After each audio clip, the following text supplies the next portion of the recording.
This is the second day of reflection on the book of Judges. We started yesterday and we will end tomorrow. So this was the period after Joshua. Joshua was successor of Moses, and later on,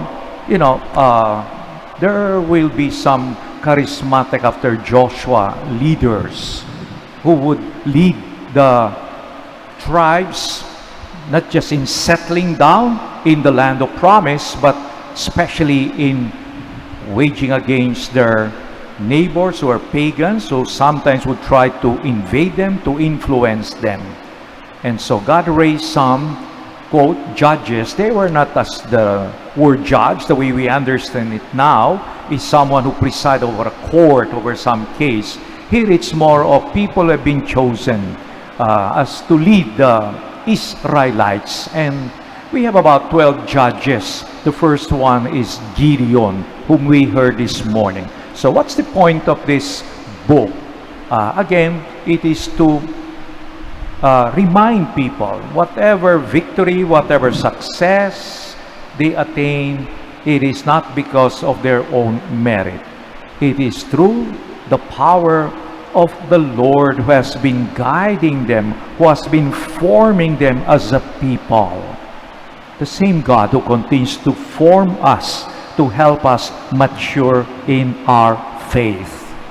So Gideon was felt unworthy and helpless, and yet what did the Lord say? He assured him, I will make sure that you will win.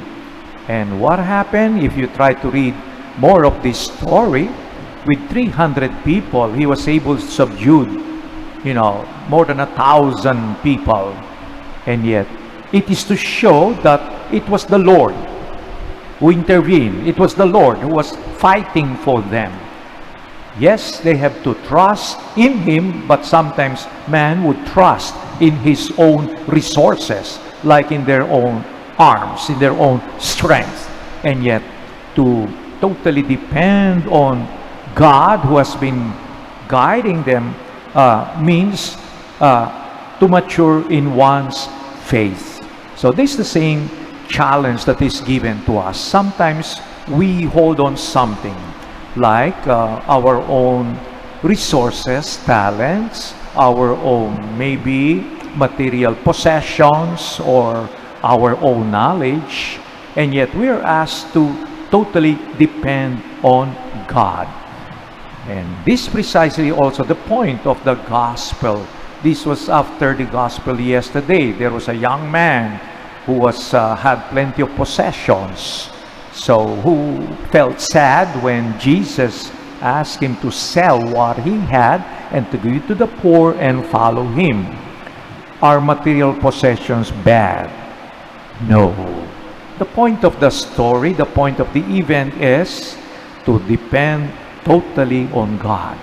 Yes, you have been blessed with some things, and even during time of Jesus, when people were blessed with material things, they would think that God was on their side. God favored them. And so to empty oneself, that was against their thinking. To be blessed is to have plenty of things, material things. God has blessed you. God is in your favor. God is in your side. And yet Jesus goes beyond that. So how about if you have nothing? That's where your faith, your trust can be tested. So, my dear friends, as the gospel says, nothing is impossible for God, because Peter said, who then can be saved? They were greatly astonished when Jesus said that it's easier for a camel to enter the eye of a needle than for someone who is rich to enter the kingdom. So Jesus' point is, for man, it's impossible. Yes, because salvation is possible only in God. No man can save himself or herself.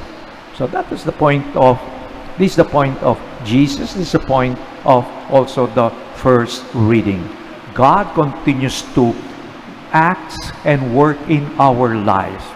But sometimes our focus is changed to another thing. Like Gideon, he was focused on himself, on the army that he would lead. And yet he forgot he should just keep his focus on the Lord who assured him.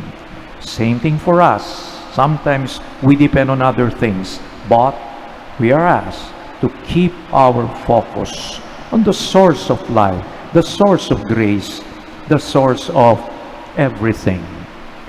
And this is what we see in Mary as we celebrate the memorial feast of the Queenship of Mary.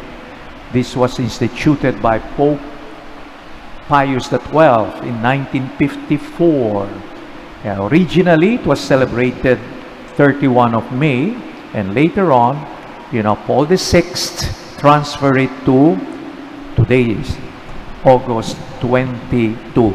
You notice that's the 8th day, octave of Assumption of Mary into heaven, body and soul. So she is blessed because she was given the privilege to be the mother of God. And yet, even if she is the mother of God, she is not the source of grace. She is just a channel of God's graces. So we too, my dear friends, as God's children, are meant to be channels of God's graces, so that His graces, His love, His life will flow to other people. How much do we totally trust in God? Perhaps we can assess ourselves. Where do we really depend? Most of the time, especially when we are confronted with difficulties, serious problems like sickness or anything, that's when our faith is tested. Whereas, like Mary, to entrust everything in the Lord's hand, to see everything as coming from God. Amen.